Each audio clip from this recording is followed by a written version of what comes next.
Happy Valentine's Day. Is it? I don't feel happy at all. That's to be expected. I understand. But as you can see, I'm being super festive. I wanted to show how much I care and love you. It's been a really stressful year. We've gone through a lot.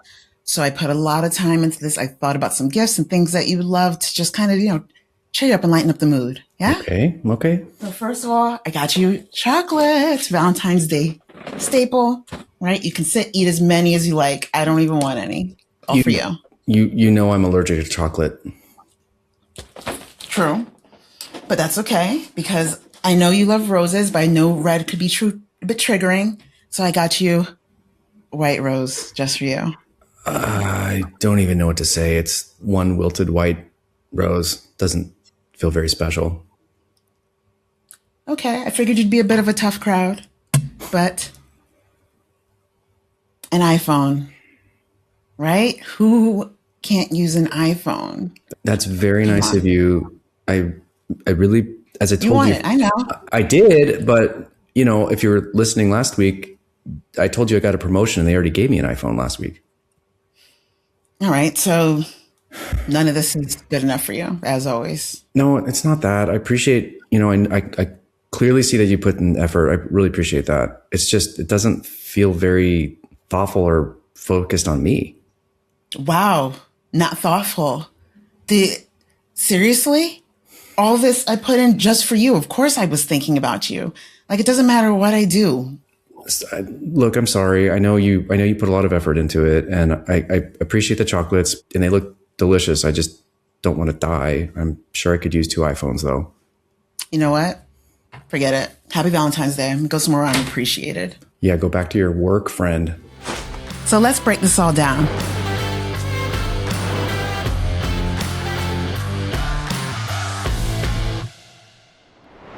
What happened?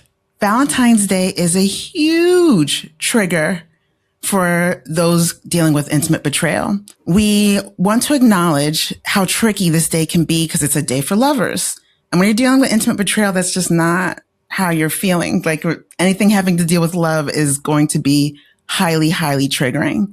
And many times the betrayer may want to come out with a big gift, blow the partner out the water, and show them how grateful they are and happy.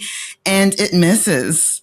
And the grand gesture just doesn't get the brownie points that they were looking for. Yeah. And I think looking at who's the grand gesture for, a lot of times it's for the betrayer to feel good about themselves. So yeah. it's sometimes for them, and it's not very thoughtful. But I was also going to say, sometimes it's swinging for the fences with a grand gesture, but I've also seen the opposite happen, that the betrayer does nothing. They don't acknowledge it. They're overwhelmed by the looming Valentine's Day. So they're like, well, maybe if I just avoid it, it's not going to happen this year. So going big or doing nothing, neither of those responses are that helpful. I see. Yeah. And the issue with that, right, is expectations weren't communicated. Mm-hmm. Right? There needs to be some conversation ahead of time because, maybe the betrayed partner doesn't want to do anything, but we don't want to make that assumption either. Like, there needs to be some communication around what are we expecting for this holiday? Like, let's not pretend that it's not there. Yeah, like in the role play, I feel like on the positive side, I think the betrayer tried. They really did try for something, but there was no communication there as to what actually the betrayed partner wanted. It was a total mismatch of, I'm coming in with happy energy, partner's not happy on this day. So have to understand what the actual day is, and then the expectations and hopes for it, as well as what the partner wants to do, how the partner wants to handle the holiday. I defer to the betrayed partner. If they want something, they want to celebrate somehow, or they want some sort of acknowledgement of it, and whether that's a meal or some gift, that's fine. But we want to give them that choice instead of forcing a choice on them. Or if they don't want it to be acknowledged, and they want to have it be more of a, we're going to talk about stuff, and I'm triggered, and I want you to be present with my grief and pain. That's also okay too. Yeah, because the last thing you want to do is make assumptions. A friend of mine used to always say, don't assume because it makes an ass out of you and me. And that's literally what happened. Especially on a day like this, it's so loaded for every couple. It's a difficult holiday period. I don't know too many people that are like, I love Valentine's Day, but after intimate betrayal, this is it's so tricky, and it's almost impossible. It's just that, like, there's no win here. It's not easy, and it's almost always something that's going to stir up, pain, triggers, it's activating stuff from the past. So we have to at least acknowledge it. We can't avoid it. We can't try to, happy it away either. And like a huge no-no in making assumptions, and we've seen this a lot in the offices, buying things like lingerie, like things that, are kind of hinting towards sex. And it's like, we're dealing with intimate betrayal, right? Like this is a very tricky area. Do they even want something like that? Like, once again, bring it back to expectations, communication. Like that is key. That's the only way you're going to get through this holiday. Yeah. Can we talk about that for a second? I mean, yes, I totally agree with lingerie I guess I would just say this, unless the partner explicitly says something about lingerie, I would not get lingerie for Valentine's Day after betrayal. So just don't even go there. And that's on the no list. That's on the no list. Let's talk about sex for a second then. What are the expectations around sex? That can be so, that's obviously a whole other loaded subject. Well, once again, communication. I mean, we don't know, but like in the role play, the betrayer comes in with all these big, wonderful, wonderful gifts. It might have been for brownie points of hopefully this will lead to sex, right? And the betrayed partner can feel that. Mm-hmm. Like they don't want to feel like they're being manipulated into something. So really just have to be thoughtful about the whole thing and just like push yourself.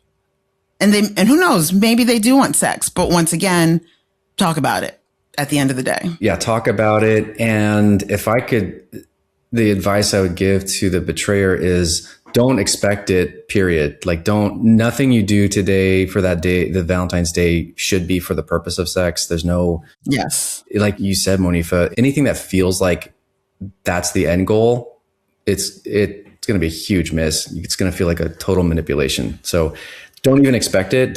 Let's just assume it's not going to happen.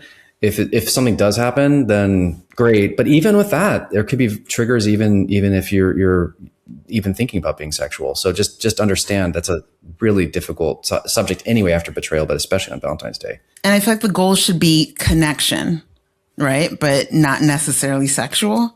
So how can I connect? And connecting is the things that we're talking about. Like, what are your expectations? Do you want to celebrate? Maybe you don't. Maybe we just hang out in the house all day. Maybe you want to go for a spa day. Like, what is that? Just the action of talking about boundaries and expectations is a connecting action. And it's very empathetic. I actually really love the idea of goal being connection that you just said, because I'm thinking a lot of times when I've heard from the betrayer side, they're upset that the day didn't, go well. And it's because it was sad or there was grief involved or there was triggers. And so if the goal is connection, I can connect with my partner, whether it's happy or sad. And if my goal is, can I join no matter where it is? Maybe thinking of, we'll have some healthy, some positive moments here. Maybe it'll be light at some point, but I wouldn't expect it, but we can still connect even if it's over grief and loss. And interestingly enough, if you really do lean into the pain of it, usually things shift and that the partner will feel connected and things can shift in terms of feeling intimacy and growth there. So I think that's the goal. I think it's a great goal. And that's exactly why this role play missed, right? Because it was all very disconnected. Mm-hmm. The betrayed partner is allergic. They got a job promotion. They got, the flower was sad. Yeah, that flower was sad. That was sad. That was a sad flower. Everything was very disconnected. There was nothing. Even at the end, if the betrayer had just sat in that, oh my God, I messed up and this sucks, and just sat in it, like not walking away. Okay, we might have messed up in the beginning. It was bumpy, but we still got to connection at the end of it, which in my eyes would be a success, even though it's sad. I will say one thing I did like. I think if in this case, the betrayer didn't just give up right away. They tried a few times. Yeah. I think that's good. But again, it was a total miss because each successive attempt wasn't a good attempt. It was a miss in terms of what they were trying to do. So I like the attempt. But then I could see that person building up anger and resentment and look at all the things that I'm doing and it's still never enough. And then they feel victimized by the whole thing. So obviously that's a miss in this situation. And we see this a lot in the office, that who's this for? Is it for the betrayer looking really good? Or is it really for the purpose of, I want to really attune and connect with my partner? And a lot of times, I'm doing these things so that I look like the good guy here. Because not for nothing, you could stay at home and make a card out of construction paper And that would probably go way further than any of those big fancy gifts. So it's really important that, I mean, for both parties, to really just check in with yourself. Like, what does this bring up for you? You know, I know on the betrayer side, you know, there might be a lot of guilt and shame. So are you doing these actions out of guilt and shame, whether that be not acknowledging the day or doing too much? Or, you know, what is really coming up for you? Because you kind of have to tend to that, because those things are going to block you being able to connect with your partner. Just on that note, I think it's really helpful. Don't just sit in your own head with it. If Yes. you're thinking of what to do, you know, obviously communicate with your partner. The betrayer needs to communicate with the partner if you're in that situation, but communicate with your team, whether that's your group or your therapist or your coach. You want to make sure this is what I'm thinking, and get some extra feedback. Don't just stay in your head with it and see, this is what I think they would want. Like this, we have to be in community about this. That I've seen people not do well. Yeah. They tried on their own. I was gonna say it kind of goes for both parties when you say check in with your support, because many times the betrayed partner doesn't feel empowered to speak up, because we saw it in the role play, right? Like they started shrinking and now just kind of being like, no, it is okay. Where you kind of want to be empowered to speak your needs. And what are, you know, once again, checking with yourself. What does this bring up for you? Oh, this feels super sad. I don't really want to do anything for Valentine's Day, but it's going to make them really upset to not do anything for Valentine's Day.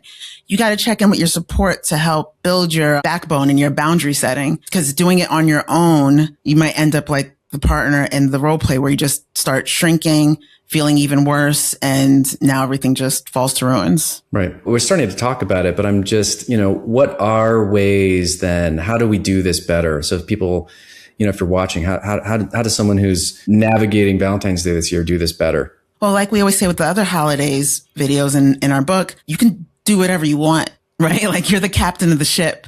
Like there's no, granted, social media, which by the way, highly recommend stay off of social media for Valentine, unless you're watching us, but stay off of social media, because it's just going to show you all the things that are just going to be even more triggering, because everyone looks happy and they're all their gifts and yada, yada, yada. But you don't have to do it that way if you don't want to. You can, plenty of people do Galentine's, just hang out with your friends, maybe make it a family day, maybe do a whole family dinner on that day, or maybe you just go to the spa and hang out, like whatever it is that you actually want. You even said it, like you always defer to the betrayed partner. The betrayed partner is the captain of the ship, right? They're the one that have been betrayed. They're the one that are in this situation that they didn't ask for. So you have to empower them to really think about, how do you want to do this and not feel bad for it. And I think, you know, we're talking about what can the betrayed partner do? You can make it what you want. You can make it a thing, or you cannot. You can reclaim it if you want. You don't have to. And maybe not this year. If not this year, maybe next year looks different. But what do we need for this year? And I like what you said. I think talking to your team, it's okay to communicate your wants and needs. We would hope for that. And I will say, I don't know. When I've talked to partners, sometimes it's been really another grief that I have to actually communicate this. I would hope that he would get it. I would hope that, you know, the betrayer would understand that this is where I'm at. And it's another grief and loss to say, I have to actually know what I need and then communicate that this is not what I'm looking for today, is these grand gestures or lingerie or sex or whatever it is. Like that sucks that you have to do that, but it's much worse if you hold in what you're wanting and needing and then don't get it and have different expectations. And then now it's a recipe for a lot more pain, a lot more suffering. So knowing your expectations, communicating what's realistic too. You know, are you brand new? Have we been doing this for a while? You know, what's the level of recovery from the betrayer in the situation? You know, that can look a lot different. What kind of work have they done? What's their empathy and attunement level? Those are all going to be indicators for what we can expect. One more note about the betrayed partner is it's very often that we see that partners are like, well, I don't know what my needs are, because it's not something they actually really sat and assessed this whole time. So this is kind of an opportunity for them to really dig in and think, okay, what is it that I need? And then empowering them within their support team to go and say those things, because they do need practice stating their needs. Because yes, there's the grief around, I have to do this, they don't know. But at the end of the day, if you don't really know, you know, you can't really put it on the other person because they don't know. So it's, I think of it more as like an empowerment exercise for betrayed partners, even though there is a grief to it, but lots of times more than not, they don't even know what it is they need. So it's like, you can't really be upset with them for not just magically knowing either. It's like we have to get concrete about what that is. True. Yeah. One thing I was thinking too, as you said that, it's okay to change your mind too. So let's say you had a plan and then this is what you thought you wanted and you're doing that for the day. And then you realize I need something different.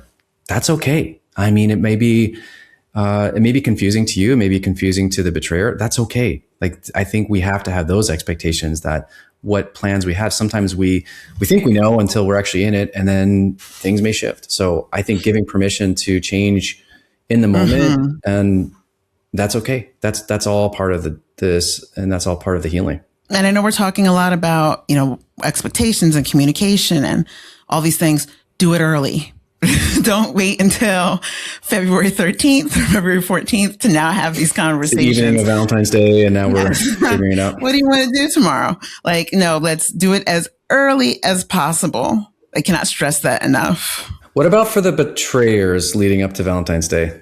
What can they do differently? Need to support system and talk about it early, because I think betrayers, they kind of want to avoid, because it is something that brings up a lot of guilt and shame, and they don't want to necessarily, who wants to deal with guilt and shame? They are likely to kind of make these decisions last minute, hence like buying a big gift, going all out, or not doing anything at all out of fear and not wanting to approach it. And so it's kind of to tap in, even if you're not talking to your partner, at least talk to your support system early enough so that way you can talk to your partner 2 weeks in advance or something, but not last minute. I like that idea of initiating too, that you're already talking to your team about it. You're already thinking about it, and then bringing it up. Don't wait for the partner to bring it up. Say, I know Valentine's Day is coming up, and then ask, what are some things that they would like?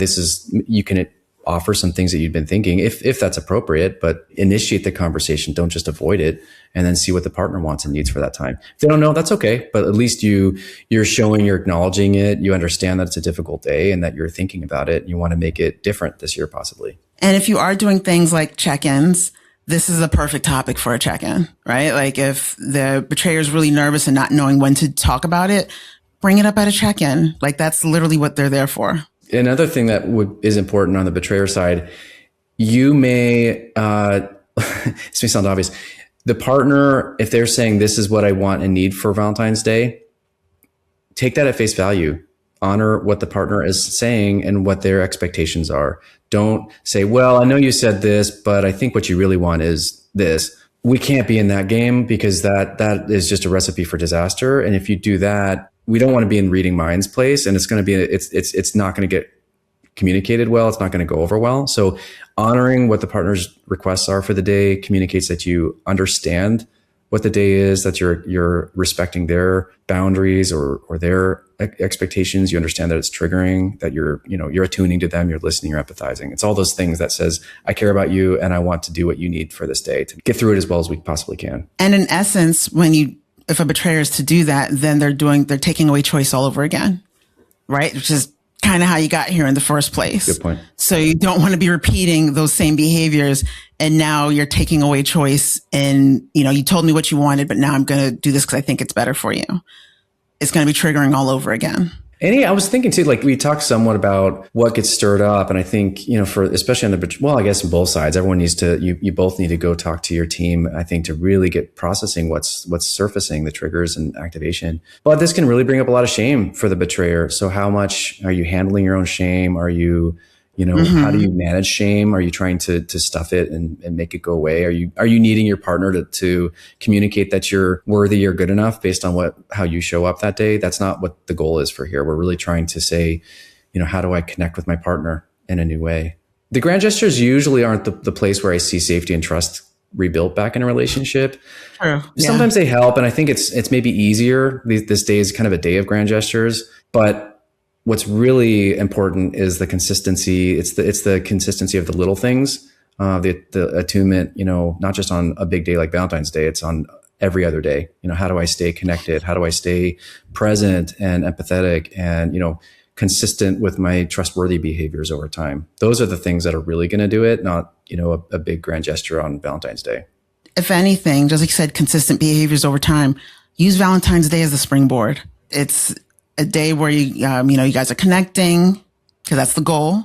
and talking about expectations and needs and so on. So then how do we just keep that going throughout the year? Again, connecting doesn't mean sex. No, yes. Yes. For the record. Good point. I know we talked about it earlier, but just in case, have to reiterate. Well, that's all I got. You got anything else, Dan? No, I think that's it. I just it's a tough day. I still want to acknowledge that, like you said earlier, and we don't have to make it something that it's not, but I empathize for anyone that's going through this. I know it's a time of love and that can bring up so much pain. So I'm aware of that and just acknowledging it. Absolutely. Hope this was helpful. Thanks for listening. If you like this episode, be sure to like, subscribe, and ring that notification bell. And if there's a specific role play you'd like to see or an issue you want us to discuss, let us know in the comments or send us a message. You can find our contact information in the description below. And remember, embrace your healing journey. Every step forward brings a new hope for tomorrow. See you next time.